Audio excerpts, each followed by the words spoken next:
Congresswoman, I want to talk about a couple things, but first, I want to discuss the insults, the shouting, those petulantly insulting him, saying everything he said was a lie, and then petulantly demanding that the Secretary of State not respond. I'm just shocked at the lack of decorum, the lack of respect for the institution of Congress, the lack of respect for the institution of the state. And instead of getting to the facts, you had a lot of people that were just sort of verbally prancing around and posing for the cameras. I'm just shocked. Does that happen a lot in your committees? Because I can tell you, we impeached Bill Clinton. We nailed his people to the wall rhetorically, but we always were respectful of the Armed Services Committee. Our chairman demanded it of us. The challenge here is some of the antics that you saw yesterday in the Blinken hearing are part and parcel of, there's a few folks on that committee. They're there for the antics. I have children, as you see in this picture, and sometimes you just have to, I could go back home if I wanted to listen to someone being a petulant child. Although my children, let's be clear, do not behave like that.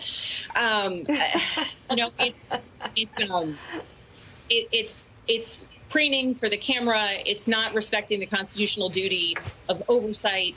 If we're supposed to be asking questions, and there's in fact a assertion that you don't even want to hear an answer, then it's a 5-minute speech. You can do that elsewhere. The secretary's time is valuable. Our time is valuable, and the American people's time is valuable. And we want answers. There are many questions that I still need answered from the secretary, from this administration.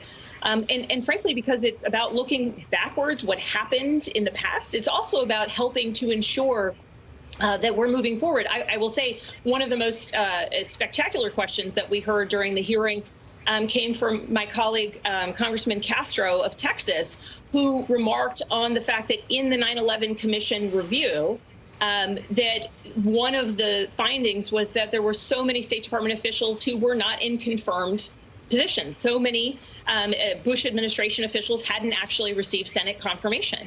And Congressman Castro's comment was like, this was a learning of something that went wrong back in 2001. And here we are with about half of the numbers of confirmed State Department officials compared to where we were in 2001, because we have one senator who's standing in the way of confirmation of these an array of undersecretaries who are vital to being able to move forward on the mission related to things that Katie was talking about, such as ensuring that we can work with our regional partners to advocate for women and girls, ensuring that the departments handling Afghanistan and our regional equities are well staffed. And so these are the sorts of things that we're supposed to bring forward in these hearings. And some people did it very, very effectively. And some people were there just for the clicks and the celebrity of it, which is not the job. That is not the duty.